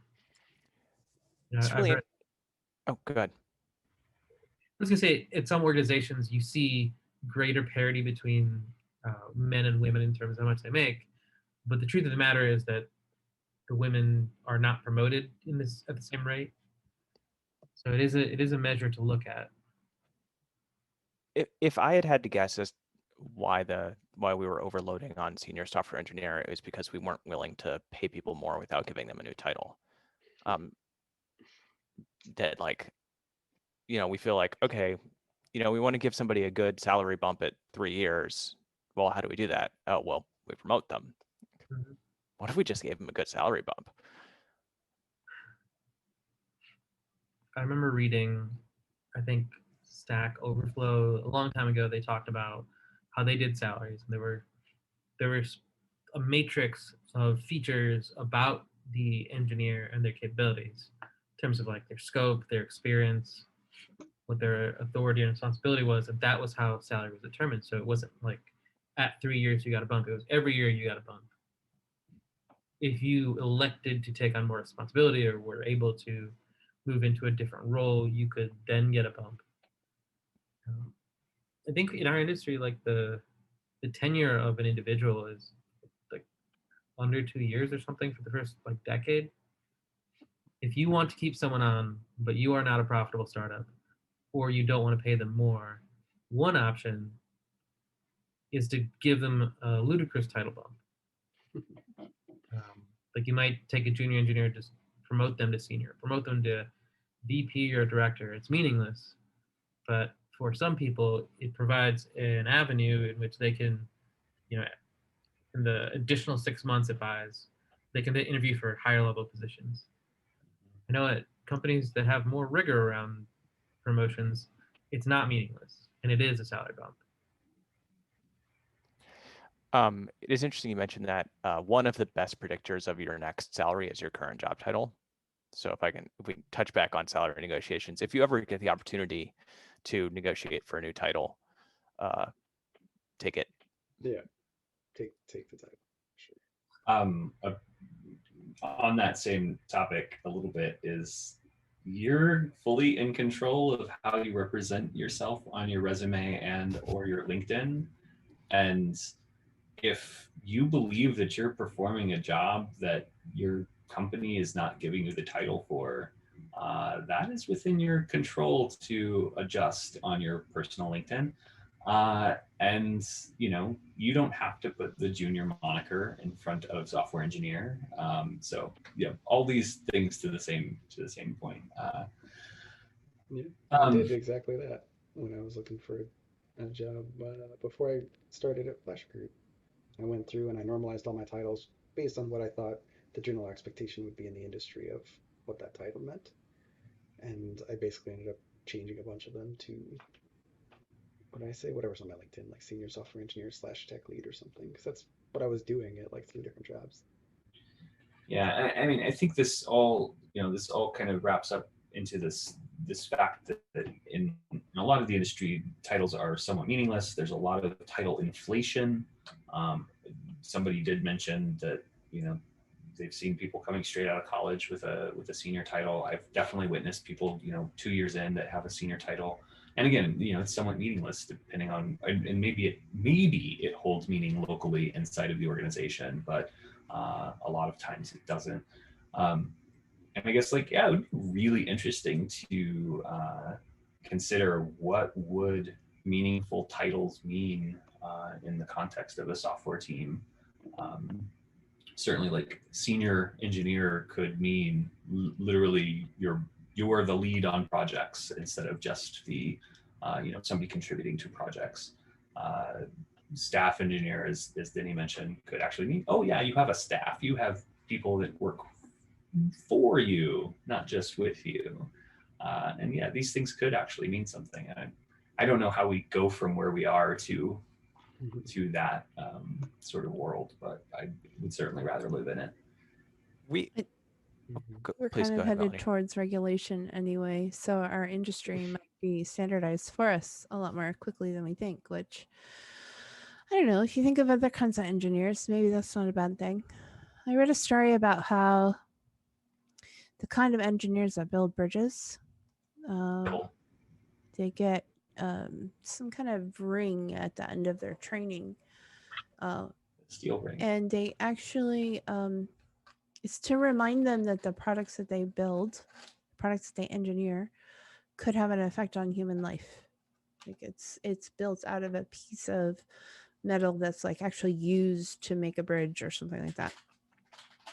And I just found that story really, I don't know, kind of wish software engineering had something equivalent to that, you know? Like something that had a bit of ceremony, a bit of weight, where things meant things, you know? I don't know. This sounds very vague and very kind of scatterbrained, sorry. But hopefully the heart of the story gets across, where perhaps there's some regulation headed to our industry, and maybe there's some more meaningful titles and more meaningful roles that will come out of that. But we could do it ourselves. Yeah, I the feel regulations. so much. Go ahead. I just feel so much FUD, fear, uncertainty, doubt when you mention that. Like there's a very distinct like sort of amateur culture of software engineering, and I like one of the things that really terrifies me is that such regulation or such like sort of self-policing even would result in a world that's similar to like the world of barbershops, where like, oh, you can't open a barbershop unless you get a license, even if you've been cutting your nephew's hair for the last 20 years and he's never lost an ear. If you try to style, real anecdote of a woman in Arizona who started taking money for braiding people's hair and then got a massive fine for not having a cosmetologist license. It's like where do you draw the line on what is software engineering? This is going down a total rabbit hole, but I'm super full of FUD about like actually applying regulation. I'm excited for it. I would help write it if I could. I think it will be so useful to really just bring some equality to our profession, and really just help it feel more welcoming instead of some boys club where I have to crack the code in order to succeed. So, like I say, bring it on. I'm definitely, I don't know how I feel about in general, but there are some things that I think all engineers should know that they don't. And they are things that most engineers don't learn in school, like ethics. Right? There's just like, there's no code of ethics for software engineering or even a good concept of it. I work for a company that used to be part of a major chemical company that has not a great history, right? And I can tell you that there's a very strong code of ethics internally at the company because people have died when the code wasn't followed.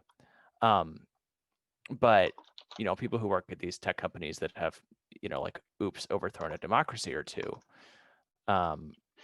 right? Like there's real questions about the ethical standards that we're applying to building software. Like maybe we shouldn't do the thing. That I would love to see, even just a tiny modicum of thought into the education of engineers.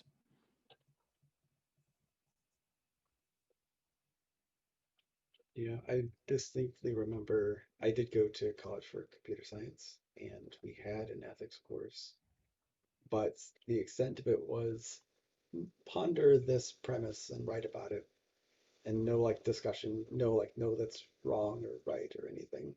Just it seemed to satisfy some requirement that I don't know about, but Was it yeah. required, or was it like an optional?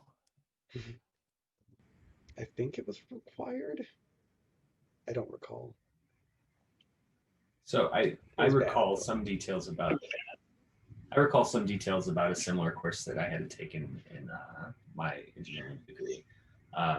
Also, computer science. Our computer science department was affiliated with the engineering department, and so because of that, had certain requirements that were thrust upon us, including an ethics course. And similarly, it was not terribly good. It was a requirement, but it was just it was what felt like what amounted to kind of like a business ethics or a how to operate as a cog in the capitalist machine ethics sort of class of so this sort of thing is happening at the company, what do you do? And the answer was always something along the lines of, oh, report this to HR to protect the company, right? And not, oh yeah, I mean, I should totally give this person who clearly is in need of a sandwich a sandwich. And it's like this is the problem that I have in pretty much every time somebody brings up, oh, an ethics course should be required for being a software engineer. It's like you realize there are many philosophies of ethics, and you have not specified which one that you think I should be certified in before I can, build a website. You know what I'd love Like, to see? I'd love to see us open source this on GitHub and have this discussion in the open in our industry with people working in the industry. Because the kind of ethics I'm concerned about are, do you build that tracking feature? Do you let your engineers who are building the tracking feature, do they have to know what the laws are concerning tracking? Or are they just building the features that the PM's asking for? Do they have Um, access to the tracking data? Also, Another great question. And I find that, number one, I'd really like us to have this standardized because I want to stop being this person who's asking this question. In technical design reviews or technical design forums, when we're talking about anything related to privacy, and when I bring up the question, hey, just checking, do the people working on this, are they aware of the legal ramifications of what they're doing? The answer is often, well, legal has it covered. We don't have to know about that. We just build the features. Bet you do. And I think, Yeah. like, from a practical standpoint, we all know that. And I'd really like to see us try to hammer some of this stuff out ourselves as people working in the industry. What do we expect from each other? I think it's okay to expect a measure of excellence from ourselves and from each other. In fact, I think it's a great idea to hold ourselves accountable to that. Because that, to me, is a more useful kind of accountability than a legal accountability. Unfortunately, that's not really the way our world works or system works, but it'd be nice if it did. yeah, I and agree. I guess I will just like again say like one person's view on privacy and whether or not tracking is okay is very much not necessarily the view that everybody or even a majority or even a plurality of people would buy into. And so again, I think like there's things about like civil engineering that it becomes very easy to I think in my mind to and perhaps not everybody agrees with this, but to assert that, hey, if you're going to be a civil engineer and design a bridge, you're taking an oath more or less to, the ethical duty of protecting the lives of the people that use that bridge. And when it comes to privacy data, as an example, somebody on one side could very much believe that tracking this data and making it available to the government is actually protecting the lives of the person who's involved. And so I think I think there are certainly examples of civil engineering where the lines are much more are much less black and white, as like does designing this bridge in an unsafe way is that the right thing to do, such as the example of bridges designed along a parkway in New York that prevented Black people who were riding in buses from making it to the beaches, right? The name of the person who was the designer of this particular way of segregating people out of beaches escapes me, but it's definitely something that, in my mind, I would view as very ethically dubious and clearly wrong, but also has a much grayer tint to it than designing an unsafe bridge. And I think more of the questions that we have in tech, rather than say civil engineering, tend to have that grayer tinge. And I think that certainly we can have this discussion open on GitHub or something like that in the quote unquote marketplace of ideas. But I don't believe that we're going to come to nearly as clean cut and dried sort of set of ethical principles that we can all agree on. That said, there's certainly great progress being made with certain things like ethical source that Coraline Ada Imke has published as a license that you can apply to your software to try to prevent your software from, say, being used inside of a missile or something along those lines, or things along those lines. And that I can certainly get behind, and putting together a set of philosophies and calling out like this is a certain type of ethics that I believe and my company that I'm running will adhere to, and come all ye who would agree with that, I think is actually something that is far more achievable than getting everybody in software to agree on a standard code of ethics. Oh, I don't think will get us to agree at all. I just would like us to have the conversation before lawyers have it for us. Yeah, I'd love to have, I don't think the point of an ethical framework is to necessarily be able to figure out the right answer all the time, but it's a framework for having the discussion about coming to a decision and being prompted to think of the ethics of what you're doing. And in that sense, I think we actually could probably come up with something that relatively maps to other somewhat common ideas of rights to some form of privacy so that you're not tracked all the time in all ways. It'd still be messy. It would still come down to discussions, but it could be a framework. I'm totally down for here's a framework that a fair number of people from different walks of life agreed on, and then having other groups adopt it over time. Hopefully, one central one of those grows larger over time and becomes the de facto standard. I think something like that would be great. Same thing with job titles and related areas that we were discussing before. Yeah, so this has been really fun, but my time is just about up for tonight. Yeah. Do we have any final questions before we wrap up?